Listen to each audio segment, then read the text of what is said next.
Hello, ninth class. This is Tamanna, your SST teacher. We are meeting after 3 days gap. Okay. As you all know, we have reduced the subjects so that you study efficiently. आपको दिन में daily 3 classes ही मिलती है ना? Being your class in charge, what I am observing is कि कुछ बच्चे बहुत brilliantly work कर रहे हैं. You are daily writing your homework, you are daily submitting your work, you are daily watching the videos, daily attending the doubt classes. But there are certain students which are not actively participating. I don't understand the reason, but I request you that please don't do this. You are having such important phase in your life now.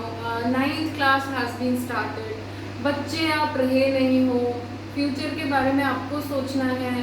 Sometimes देखो parents अपनी तरफ से पूरा ध्यान देने की कोशिश करते हैं, but there are some chances कि उन्हें टाइम नहीं मिल पाता है, सर्टेन चांसेस कि वो आपको नहीं पढ़ा पा रहे हैं उस तरीके से, नहीं ध्यान दे पा रहे. बट ये आपकी रिस्पॉन्सिबिलिटी है. You have to study for your future. So please realise this thing. आप अपना नुकसान कर रहे हैं. Okay, so being your class in charge, I request all of you to attend the doubt classes, to really don't avoid all this and do submit your work. And I hope कि class in charge की बात इतनी तो मानी जाएगी, इतनी तो लाज रखो है आप मेरी. चलो, हम कौन सा चैप्टर स्टार्ट कर चुके थे? The story of village Palampur in economics. ठीक है, इकोनॉमिक्स में मैंने आपको बताया था आपके सिर्फ 3 चैप्टर्स हैं इस साल. इन 3 चैप्टर्स में बहुत ही ईजी से कॉन्सेप्ट्स हैं, स्टोरीज हैं, ये आपको समझ में आ गया था. वी हैड 2 क्लासेस वीडियोस हम ऑलरेडी अपलोड कर चुके हैं इस चैप्टर में. We are continuing this. Okay, continue करने से पहले, क्योंकि हम 3 दिन पहले मिले थे, थोड़ा सा रिकैप मैं आपको देना चाहती हूँ. आपको ये सब आता है, बट प्लीज ध्यान से सुनते रहो, आपका रिविजन हो जाएगा. 5 minutes hardly we will take and we will revise all the things. Okay? Okay. Palampur is a hypothetical village. It's not a real village. You know that. And why we are studying the story of Palampur?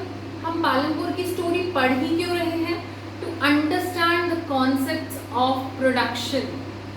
क्योंकि आप लोग अभी बहुत high economists नहीं हो, economy की language को नहीं समझ पाओगे. If I tell you International Monetary Fund and I tell you that depreciation is deducted and the machinery has this cost, ये सब आपको नहीं समझ में आएगा.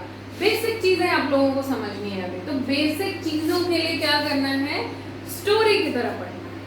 सो why we are starting the story of village Palampur? To understand basic concepts of production.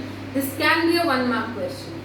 उसके बाद पालमपुर एक बहुत वेल डेवलप्ड विलेज भी है और कुछ चीज़ों में पीछे भी है.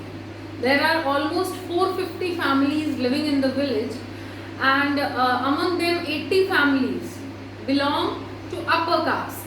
और जो अपर कास्ट फैमिलीज हैं गांव में, उनके घर बहुत ही अच्छे हैं, ईंटों के, सीमेंट, प्लास्टरिंग के बने हुए हैं. बट जो 1/3 पर्सन दलित हैं वो गांव के कोने में रहते हैं, SC कैटेगरी के लोग, और उनके घर मिट्टी के बने हुए हैं. So you can see the development gap. गांव में इलेक्ट्रिसिटी बहुत अच्छी है, फील्ड्स में भी आती है, घर में भी आती है. They have tubewells for irrigation, so it is a well irrigated village. There are 3 schools. There are 2, one private dispensary and one government run clinic. तो सब कुछ अच्छा है. ठीक. Nearest market is Shahpur, nearest village is Raiganj. Production के factors जब हम पढ़ रहे थे, there are 4 major factors of production: land, labour, capital, physical capital and human capital. हमने देखा था लैंड सस्टेनेबल होना चाहिए. लैंड को हम लोग बहुत ज्यादा यूज कर रहे हैं. कल्टिवेबल लैंड क्या है? फिक्स्ड है. इससे ज्यादा हम उसे नहीं बढ़ा पा रहे हैं क्योंकि और भी कंस्ट्रक्शंस हो रहे हैं. So area under cultivation is fixed. Okay, अब उसी पे ज्यादा प्रोडक्शन करने के लिए what are we using? chemical fertilizers, HYV seeds, high yield variety seeds, pesticides, more water. अब इससे क्या प्रॉब्लम आ रही है, जो सॉइल है उसमें जब हम केमिकल फर्टिलाइजर डाल रहे हैं तो प्रोडक्शन तो ज्यादा हो रहा है, to increase the production we have used all these things, but soil की फर्टिलिटी कम हो रही है, मिट्टी कम उपजाऊ होती जा रही है. Why this is happening? Because chemical fertilizers get soluble in water, पानी में मिक्स होके they go from root to the plant, but कुछ फर्टिलाइजर होते हैं जो सॉइल में रह जाते हैं. And after some time when the rain comes or when we blow out the water in the fields, वो पानी के साथ वो फर्टिलाइजर लेक्स और रिवर्स में जा रहा है बह के. So they are polluting the lakes and rivers. वहाँ पे मरीन एनिमल्स की डेथ हो रही है फर्टिलाइजर्स की वजह से. So it is depleting the environment. बहुत ज़्यादा पानी इरिगेशन के लिए यूज कर रहे हैं तो क्या हो रहा है, ग्राउंड वाटर लेवल कम होता जा रहा है. So there are certain problems. अगर हम प्रोडक्शन के लिए इन चीज़ों को ऐसे ही यूज करते रहेंगे तो एक दिन ये चीज़ें खत्म हो जाएंगी, तब क्या करोगे? So we have to make proper use of water, fertilisers, soil, okay, so that these things continue with us, हमारी फ्यूचर जनरेशन भी इनको अच्छे से यूज कर पाए. This is called sustainable development. Okay, HYV seeds कब यूज होना start हुई थी? When the Green Revolution came. When did the Green Revolution came? In 1965. Who started the Green Revolution in the world? Norman Borlaug. Who started the Green Revolution in India? MS Swaminathan. Why was the Green Revolution started? To increase the production of grains because we had a population blast. बहुत से लोग, population increase हो गई थी India में, grains की कमी पड़ रही थी, प्रोडक्शन कम हो रहा था, हमें बाहर से अनाज इंपोर्ट करना पड़ रहा था, तो ये प्रॉब्लम थी, इसलिए हमने प्रोडक्शन इंक्रीज किया. ठीक है, क्या सच में HYV सीड्स यूज करने से, केमिकल फर्टिलाइजर्स यूज करने से, पेस्टिसाइड्स यूज करने से प्रोडक्शन बढ़ता है? बिल्कुल बढ़ता है. पालनपुर में भी हमने ऑब्जर्व किया कि जब ट्रेडिशनल सीड से फार्मिंग होती थी तो per hectare 1300 kg wheat produce हो रहा था, बट जब हमने high yield variety seeds use की, केमिकल फर्टिलाइजर्स, पेस्टिसाइड्स यूज किए, तो प्रोडक्शन कितना हो गया था? 3200 kg. ठीक है, और दूसरे फैक्टर्स की बात करें तो फिजिकल कैपिटल में मैंने आपको दो चीजें बता दी थी. एक कैपिटल वो होता है जो कि फिक्स्ड है, in which you have invested money and that will last for so many long years, that is called fixed capital. There is some capital which keeps on moving, that is raw material. आज यहाँ invest हुआ है, कल बच गया वहाँ लगा देंगे. मनी आज आपके हाथ में है, कल उनके हाथ में होगा. So the things which keep on circulating and keep on getting in use, वो है working capital. There are two types of capital, fixed capital and working capital. I hope you have got the difference right. ये revision हो रहा है quick सा, please सुनते जाओ, बस बोर मत होना. Then comes the human capital. What is the importance of human capital? To coordinate the work of land, labor and physical capital.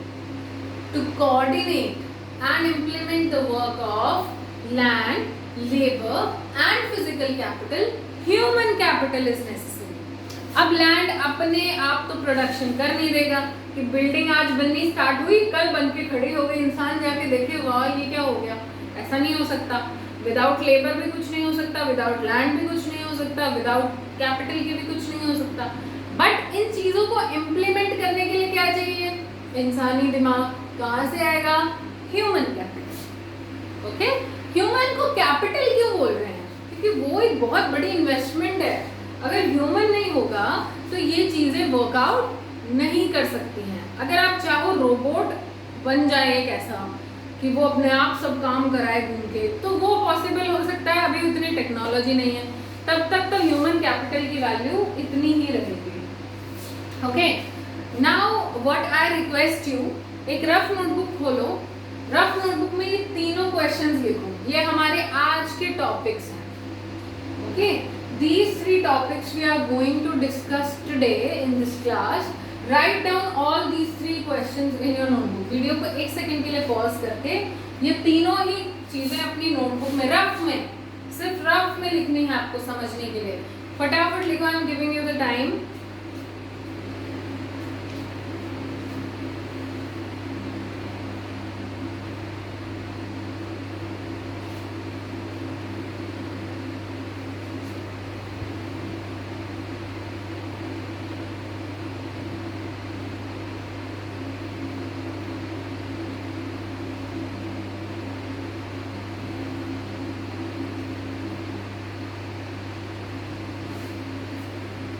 Okay, I hope you have written all these things.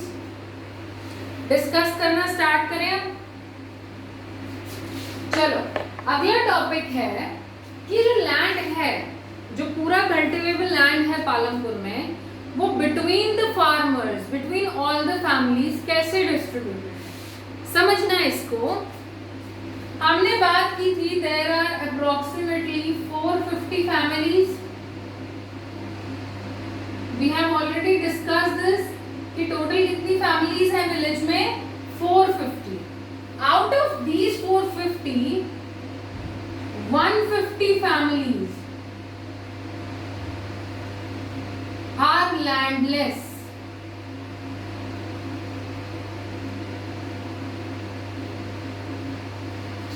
डेढ़ सौ परिवार ऐसे हैं जिनके पास बिल्कुल जमीन नहीं है. 150 families are landless among these 450. इनके पास खुद का लैंड नहीं है कल्टीवेट करने के लिए. ये completely डिपेंडेंट है ऑन अदर पर्सन्स लैंड. उन पे लेबर का काम करके ये अपने लिए ग्रेन्स कमाते हैं. Then comes another 240 families. 300 बच गई थी. उनमें से 240 families ऐसी हैं which own small plots of land.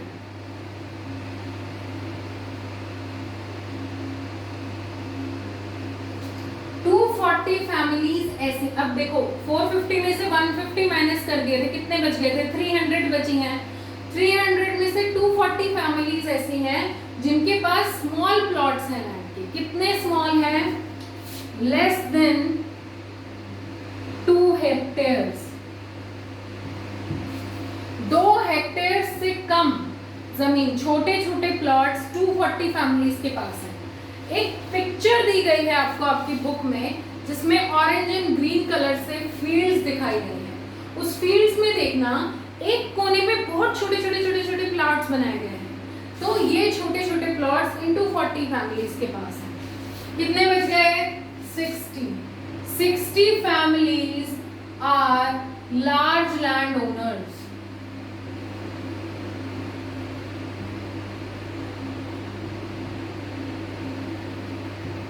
उसी पिक्चर में आप देखोगे 60 फैमिलीज जो हैं उनके पास बड़े बड़े लैंड, प्लॉट्स ऑफ लैंड.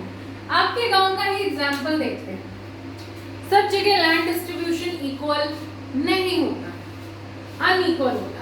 आपके गांव में भी कुछ लोग ऐसे होंगे जिनके पास 1 किला भी जमीन का नहीं है. कुछ ऐसे भी होंगे जिनके पास 10-15 किले हैं. So land distribution is not equal in your village, in my village, or in Palampur. Anywhere the land distribution is not equal. There are approximately 450 families. 150 are landless. 240 have small plots of land. कितने small? Less than 2 hectares.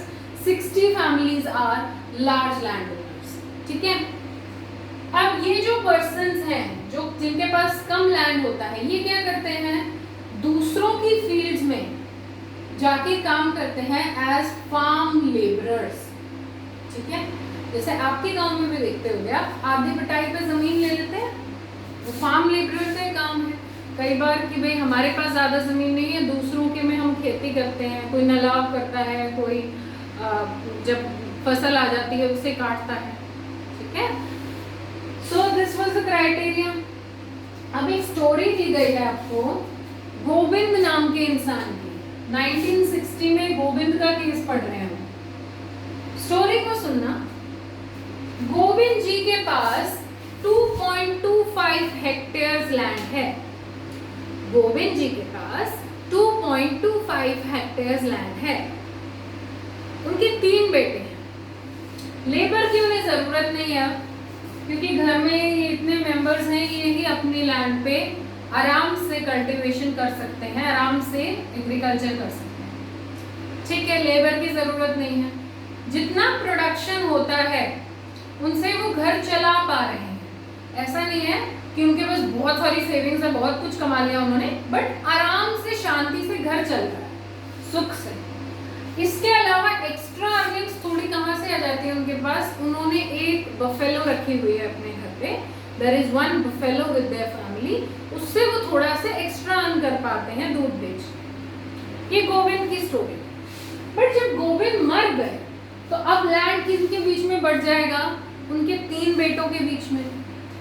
When Govind died, the land has to be distributed among his 3 sons. So जब वो 3 बेटों में बटेगा तो सबके पास कितना आ गया? 0.75 hectares. 2.25 था कंप्लीटली। आप इंडिविजुअल स्टूडेंट के इंडिविजुअल बेटे के पास कितना आ गया? 0.75 हेक्टेयर्स। 0.75 हेक्टेयर्स पे इतना अनाज भी नहीं होता कि वो अपना परिवार चला पाए। ये स्टोरी थी कि कुछ लोगों के पास लैंड बहुत कम है and they have to work as farm labourers on other persons field. समझ में आई इतनी बात? चलो अब देखते हैं who will provide the labour. अगला सवाल हमारे दिमाग में आता है कि लेबर कौन प्रोवाइड करेगा? जो लैंड हमने एक फैक्टर ऑफ प्रोडक्शन तो कंप्लीटली पढ़ लिया, लेबर पे आ रहा है। लेबर कौन पड़ेगा, कौन बनेगा? लेबर कहाँ से आएगा? अब ये जो लोग थे जिनके पास कम लैंड था, ये लेबर्स का ही तो काम करेंगे। They will provide you the labour. So what they are doing? Providing the labour. The small farmers, the small people which are having small plots of land or they are landless, they work as labor. अब क्या इन labours का कोई हक होता है उस जमीन पे या फिर उस क्रॉप पे? No, no right over the land और द क्रॉप ग्रोन। जो ये फार्म लेबरर्स होते हैं, इनका उस जमीन पे उगाई हुई फसल पे या जमीन पे किसी तरह का कोई अधिकार नहीं होता है। उनको दिहाड़ी दी जाती है। They are paid in wages. WAGES। Wages का मतलब होता है उनको जो पैसे दिए जाते हैं for their hard work. Okay, so they are paid wages. अब वेजेस हमेशा पैसों के रूप में नहीं होते, डिपेंड करता है। कई बार wages are in the form of cash, sometimes they are in the form of crop. कि ठीक है, आप हमारे खेत में काम करो, आधा क्रॉप तुम्हारा, आधा बटाई इसी को तो बोलते हैं। कई बार ऐसे बोलते हैं कि आप कटाई करो, 2 कट्टे 3 कट्टे गेहूं तुम ले जाना। ठीक है, so sometimes the wages are in the form of cash, sometimes the wages are in the form of crop. अब ये वेजेस भी बहुत सी चीजों पे डिपेंड करते हैं। क्रॉप टू क्रॉप जरूरी नहीं है गेहूं काटने के जितने पैसे होंगे बाजरा काटने के भी उतने ही होंगे, है ना। कपास की लावनी में जितने पैसे दोगे जरूरी नहीं है सरसों की लावनी में भी उतने ही दोगे। So the wages of the labour depend upon crop to crop, activity to activity. नलाव कराओगे तो अलग पैसे, हार्वेस्टिंग, ठीक है, सॉरी हार्वेस्टिंग तो गेहूं निकालना होता है, वो आप जो इरिगेशन के टाइम पे कर रहे हो। अगर आप डिफरेंट एक्टिविटीज कराओगे, प्लोइंग, बीज लगवा रहे हो, प्लो करवा रहे हो, तो आपको डिफरेंट वेजेस देनी पड़ेंगी। हार्वेस्टिंग करा रहे हो तो डिफरेंट वेजेस देनी पड़ेंगी। Sometimes you have to pay them daily, रोज की मजदूरी ले जाएंगे। Sometimes you will pay them after the whole season, कि पूरा सीजन निकल जाए, आप सारा काम करो हमारे खेत का और फिर पैसे ले लेना। Sometimes you keep them for the whole year. ठीक है, तो बहुत सारी चीजें हैं that the activities depend sometimes on crop to crop, activity to activity और द सीजन टू सीजन। ठीक है, और ऐसे ही उनकी वेजेस भी डिपेंड करती हैं। कई बार आप उन्हें डेली वेजेस पे रख लेते हो, कभी कभी सीजनल पे, कभी फॉर द होल ईयर, या फिर कभी किसी एक्टिविटी के लिए, है ना। अब यहाँ पे आपको एक कन्वर्सेशन दी गई है between two labourers, Dala and Ramkali. Dala and Ramkali, two persons are speaking to each other. दोनों लेबरर्स हैं, दोनों आपस में बात कर रहे हैं। अब क्या हो रहा है, जैसे जैसे टेक्नोलॉजी इंक्रीज हो रही है, हमारे पास बेटर मशीनरी आ रही है, तो हमारे जिनके खेत है हमें तो अच्छा लग रहा है, ठीक है मशीन ले आओ खत्म हुआ। बट इन लेबरर्स का क्या, ये तो जॉबलेस हो जाते हैं, इनको मुश्किल से तो काम मिलता है। अब रामकली बता रही है कि मालिक जो है हमारे, वो अब ट्रैक्टर ले आए हैं हार्वेस्टिंग के लिए, थ्रेशर ले आए हैं, तो अब क्या हो रहा है, मुश्किल से हमें काम मिल पाता है। पूरी साल में 5 महीने बस काम मिला मुझे, तो ऐसे तो मेरा घर नहीं चल पा रहा है। डाला भी उन्हें बता रहा है कि यही से मेरे साथ हो रहा है, मेरी फैमिली भी नहीं चल पा रही है, मैंने तो हमारे यहाँ पे जो मनी लेंडर है उनसे कर्ज भी ले लिया है। So this is the condition of labourers, actually they lend the money. कई बार उन्हें पैसा लेना पड़ जाता है, ठीक है, क्योंकि उन्हें डेली वेजेस नहीं मिल पा रही है due to the modern technology and the machines we have adopted. Manual labour का काम कम हो गया है, उनकी डिमांड कम हो गई है। अब बात करते हैं वेजेस की। गवर्नमेंट ने मार्च 2017 में लेबर की wage 300 rupees per day fix कर दी थी। मार्च 2017 में गवर्नमेंट ने फार्म लेबरर की wages 300 rupees per day fix कर दी थी, but still Dala was getting 160 rupees per day.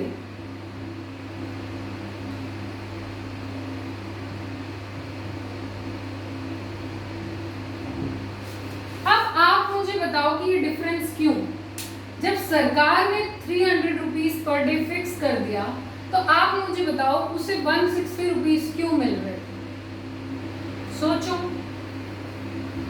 सोचो फिर मैं बताऊंगी, बता दूं इतनी जल्दी, चलो ठीक। देखो बहुत सारे लेबर्स हैं, आप जाओगे ना काम पूछने के लिए, there are plenty of labours. अब एक लेबर तो कह रहा है कि ठीक है मेरे को तो फिक्स, गवर्नमेंट ने हमारी दिहाड़ी फिक्स की हुई है 300 रुपीज पर डे, उतने में मैं काम करूंगा। अब दूसरा बोल रहा है साहब इसको रहने दो, मैं 250 में ही कर लूंगा काम, मुझे ले चलो। अब उस 300 रुपए वाले की क्या बात रहेगी, कोई बात नहीं रही। 250 वाले से आगे चल रहे हैं, कोई कह रहा है साहब मैं 200 में ही कर लूंगा, मुझे ले चलो, क्योंकि काम की जरूरत है सबको। There is competition for work.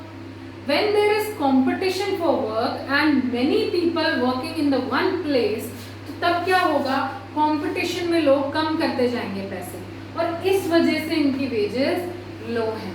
There is plenty of manual labor, बहुत ज़्यादा लेबर्स हैं, कंपटीशन बहुत है काम में, और इसलिए क्या हो रहा है, लोग कम पैसे में काम करने के लिए भी तैयार हैं।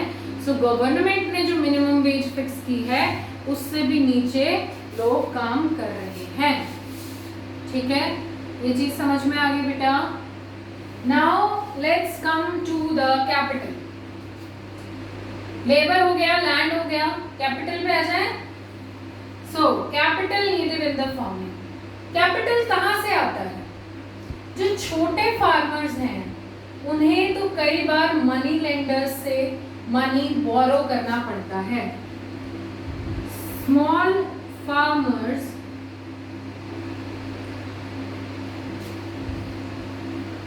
usually lend money और borrow money। lend करना मतलब पैसे लेना, lend money और borrow money from large or medium landowners।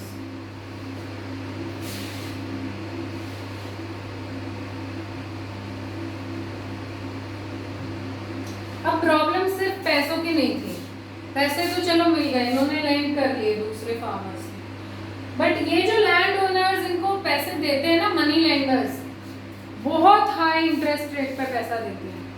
अब ऑलरेडी इनके पास इतना पैसा भी नहीं था कि ये घर चला सकें, इतना हाई इंटरेस्ट रेट कहाँ से पे करेंगे, इसलिए ये लोग कर्जे में दबते चले जाते हैं। They are indebted for life, हमेशा कर्जे में रहते हैं। Why? Because they are taking money from the large land owners और the money lenders, but they are charging very high interest rate, और इसकी वजह से ये लोग कर्जे में दबते चले जाते हैं। इसीलिए आपने सुना होगा गवर्नमेंट कुछ पॉलिसीज निकालती रहती है, किसानों को क्रेडिट मिल पाए, किसान क्रेडिट कार्ड है, ज़्यादा इंटरेस्ट पे उन्हें पैसा ना मिले, कोऑपरेटिव सोसाइटीज़ में पैसे देते हैं, ठीक है। वो इसी कारण कि क्योंकि ये स्मॉल फार्मर्स होते हैं, इनके पास इनफ मनी नहीं होता है, सो ये मनी लेंडर्स के ट्रैप में ना फंसे, इन्हें लो इंटरेस्ट रेट पे पैसा मिल जाए, इसीलिए गवर्नमेंट ये पॉलिसीज निकालती है। क्लियर? अब यहाँ पे दिया हुआ है सविता's केस। सविता की एक स्टोरी दी गई है। सविता के पास 1 हेक्टेयर ऑफ लैंड है। इस 1 हेक्टेयर लैंड पे खेती करने के लिए उन्हें काफी पैसे की जरूरत पड़ती है। सीड्स लाएंगी, फर्टिलाइजर्स लाएंगी, पेस्टिसाइड्स लाएंगी, वाटर लेंगी, दूसरों से जरूरी नहीं है सबके खेत में ट्यूबवेल्स हों, पूरा खर्चा उनका लगा के बहुत पैसे लग जाते हैं, ठीक है। अब ये मनी ये कहीं से बोरो किया इन्होंने, तेजपाल सिंह नाम के एक व्यक्ति थे, उनसे बोरो किया। उन्होंने 24% इंटरेस्ट रेट पे 24% इंटरेस्ट रेट पे इनको ये पैसा लैंड कर दिया, दे दिया 4 मंथ्स के लिए। 4 महीनों में 24% इंटरेस्ट रेट पे आप ये पैसा मुझे वापस दोगे। इससे भी उनका मन नहीं भरा। एक और शर्त, जब हार्वेस्टिंग सीजन आएगा, फसल को काटने का समय, तो तेजपाल सिंह के खेत में सरिता काम करेंगी एट 100 रुपीज पर डे, इतने कम में। 24% इंटरेस्ट रेट दोगे आप मुझे इन पैसों पे इन 4 मंथ्स, और जब मेरे खेतों में, तेजपाल सिंह जी कह रहे हैं कि जब मेरे खेतों में हार्वेस्टिंग का टाइम आएगा, you will do the harvesting at 100 rupees per day. ये कंडीशन है स्मॉल फार्मर्स की। बड़े फार्मर्स के पास ऑलरेडी खेती से इतनी सेविंग्स तो बच जाती हैं कि जब उन्हें न्यू फसल के लिए न्यू कल्टीवेशन स्टार्ट करनी है, they can invest easily. Okay, so problem is with small farmers, they do not have enough capital for investing in the new crop. Large farmers or medium farmers have enough savings so that they can easily invest in the new crop. इस सारा आपको समझ में आया कि 3 questions हमने पढ़े हैं। स्टिल आप इसे बुक से पढ़ेंगे, बुक से पढ़ने के बाद जो भी डाउट होगा we will discuss tomorrow in the live class morning. Okay, have a very good day. Watch the video properly and read the chapter from the book.